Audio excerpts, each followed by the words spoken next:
ഇലക്കറികൾ ഇഷ്ടപ്പെടുന്നവർക്ക് മത്തൻ്റെല തോരൻ ഇഷ്ടപ്പെടാതിരിക്കാൻ യാതൊരു വഴിയുമില്ല. നമുക്ക് ഇന്ന് കുറച്ച് നല്ല മത്തൻ്റെല കിട്ടിയിട്ടുണ്ട്. വീട്ടിലുണ്ടായത് തന്നെയാണ് കേട്ടോ. നല്ല തൂമ്പ് ഇല നോക്കി നുള്ളിയെടുത്തതാണ്. അപ്പോൾ ഇതുകൊണ്ട് എങ്ങനെയാണ് തോരൻ വെക്കുന്നതെന്ന് നോക്കാം. അടുപ്പ് കത്തിച്ച് കൊടുത്ത് ചട്ടി വെച്ച് കൊടുക്കുന്നുണ്ട്. അത്യാവശ്യം വലിയൊരു ചട്ടി തന്നെ ഞാൻ വെച്ച് കൊടുക്കുന്നുണ്ട് കേട്ടോ. കാരണം ഇത് അരിഞ്ഞു വന്നപ്പോൾ അത്യാവശ്യം നന്നായിട്ടുണ്ട്. പക്ഷേ ഇത് വെന്ത് വരുമ്പോൾ കുറച്ചേ ഉണ്ടാവുള്ളേ. കുറച്ച് വെളിച്ചെണ്ണ ഒഴിച്ച് കൊടുത്തിട്ടുണ്ട്. ഇനി ഒരു സവോള കുനുകുന എന്ന് അരിഞ്ഞത് ചേർത്ത് കൊടുത്തിട്ടുണ്ട് കേട്ടോ. തോരൻ എപ്പോഴും കുറച്ച് നന്നായി ഉള്ളതാണ് എനിക്കിഷ്ടം.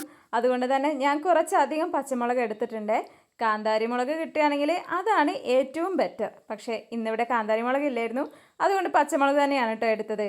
അരിഞ്ഞ് കഴുകി വെച്ച മത്തൻ്റെ ഇല ഇട്ട് കൊടുക്കുന്നുണ്ട്. കണ്ടോ, ഇതിപ്പോൾ ചട്ടി നിറയെ ഉണ്ടെന്ന് തോന്നുന്നില്ലേ? പക്ഷേ ഒന്ന് വാടി കഴിയുമ്പോഴേക്കും ഇത് ചുങ്ങി വരും കേട്ടോ. അധികമൊന്നും ഉണ്ടാവില്ല. നന്നായി ഒന്ന് മിക്സ് ചെയ്തെടുക്കാം. വേണമെങ്കിൽ ഈ സമയത്ത് അടച്ച് വെച്ച് വേവിക്കാം കേട്ടോ.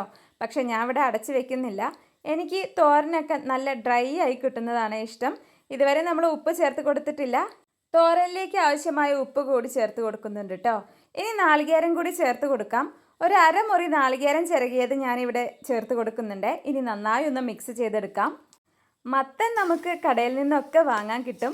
പക്ഷെ മത്തൻ്റെ ഇല അങ്ങനെ കിട്ടില്ല അല്ലേ? നമ്മുടെ വീട്ടിലൊക്കെ ഉണ്ടായാൽ തന്നെയുള്ളൂ. അപ്പോൾ കിട്ടുന്ന സമയത്ത് എല്ലാവരും ഒന്ന് തോരനൊക്കെ വെച്ച് കഴിക്കണേ. നല്ല ടേസ്റ്റാണ്. എനിക്ക് സത്യം പറഞ്ഞാൽ മത്തനേക്കാളും ഇഷ്ടമാണ് മത്തൻ്റെ ഇല തോരൻ.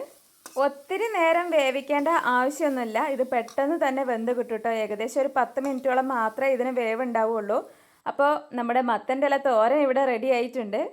വീഡിയോ ഇഷ്ടപ്പെട്ടാൽ ലൈക്ക് ചെയ്യാനും സബ്സ്ക്രൈബ് ചെയ്യാനും ഒന്ന് ഷെയർ ചെയ്യാനും കൂടി മറക്കരുതേ.